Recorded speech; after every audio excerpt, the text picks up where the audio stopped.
The sound of ripping paper echoed through our kitchen, each tear feeling like a knife through my chest. I stood frozen as my mother shredded my Harvard acceptance letter. Her face twisted with a mix of disgust and satisfaction. "Girls don't need education," she spat, letting the pieces flutter to the floor like cruel confetti. "Your brother is the one who needs to focus on college. You need to learn how to be a proper wife." My name is Amanda Chen, and at 18 years old I watched my dreams get destroyed by the very people who should have supported them. I had spent 4 years maintaining a perfect GPA, countless nights studying for the SATs, and endless hours on extracurriculars, all while raising my younger siblings and managing our household. Because, according to my parents, that's what girls are for. Dad stood in the doorway with his arms crossed, nodding in approval at Mom's actions. "Listen to your mother, Amanda. This rebellious phase needs to end. Michael needs your help with his homework anyway. He's applying to colleges next year." Michael, my 16-year-old brother, was their pride and joy. Every achievement celebrated, every dream encouraged.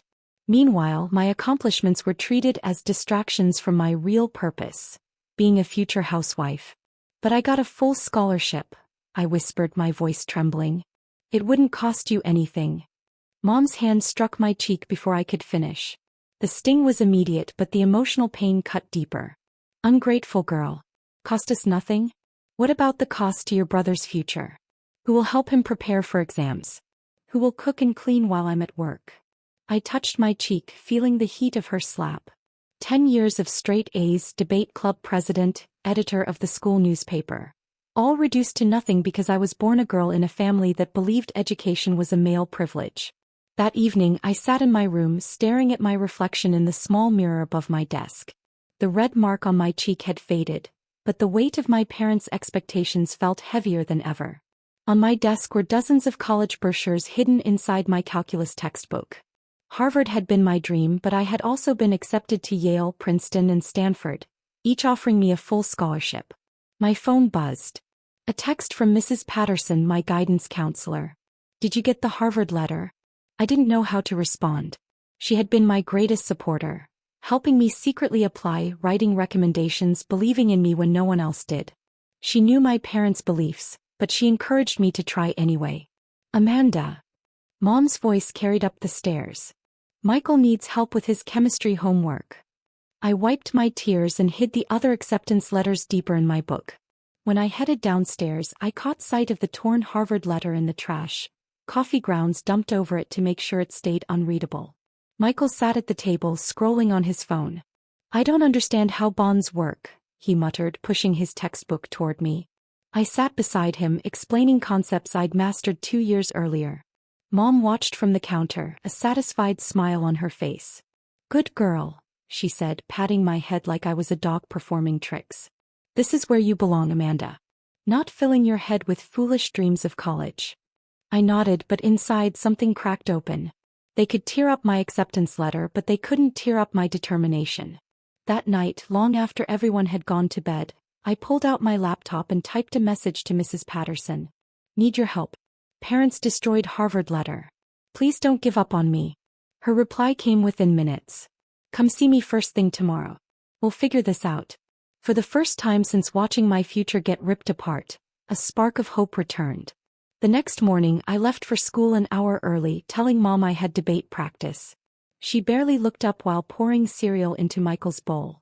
Heaven forbid he serve himself.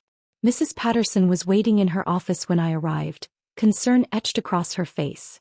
"Show me everything," she said, closing the door gently. I pulled out the acceptance letters I had managed to save. "They'll destroy these too if they find them," I whispered. "Yale, Princeton, Stanford, all full rides." "Amanda," she said softly, leaning in, "what your parents are doing isn't just wrong, it's abuse. Educational suppression is a form of control."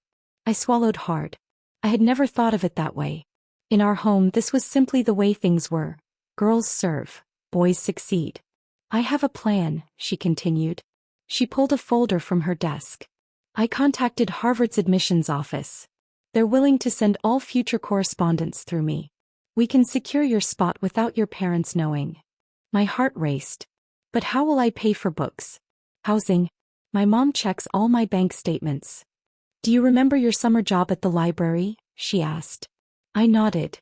The head librarian and I have been saving your paychecks in a separate account. You have enough for your first semester's expenses. Tears filled my eyes.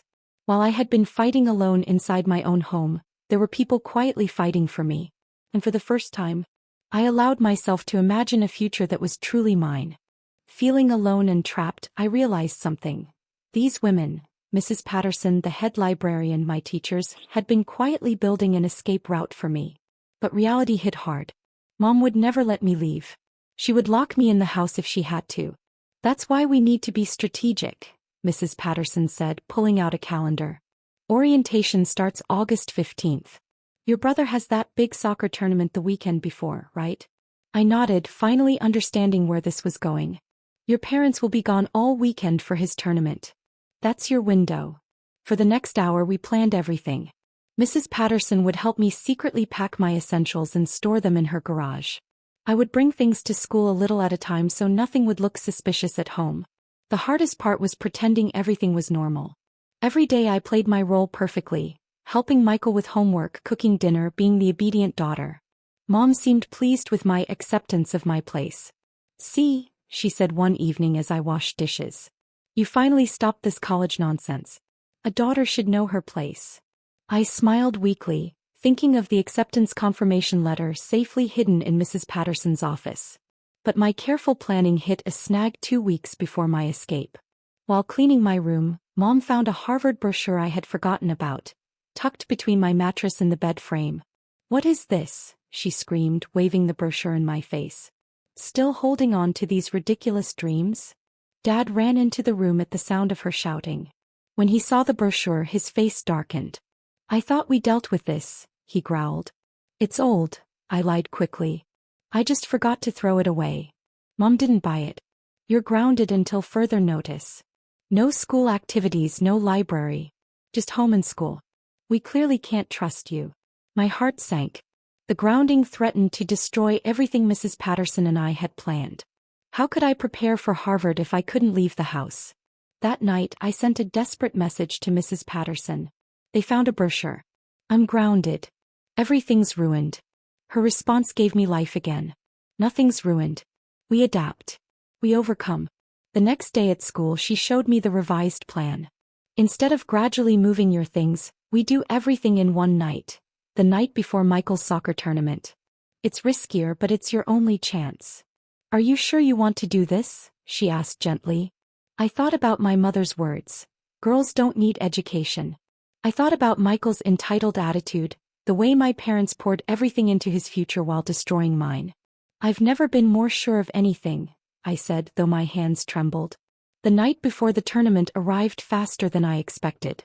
I lay in bed fully dressed, listening to my family's preparations for their trip. Mom's voice floated up the stairs as she listed everything Michael needed. Are you sure you'll be okay alone? She asked, poking her head into my room. Not from concern for me, only to ensure her house wouldn't fall apart while she was gone. I'll be fine, I said softly. Good luck at the tournament, Michael. The moment their car disappeared down the street, I moved into action. Mrs. Patterson's car waited 2 blocks away, just as planned. Within minutes, we loaded the few boxes I'd secretly packed into her trunk. Your parents will be back Sunday evening, she said as we drove to her house where the rest of my things were stored. By then you'll be settled in your dorm at Harvard. Everything was perfectly orchestrated.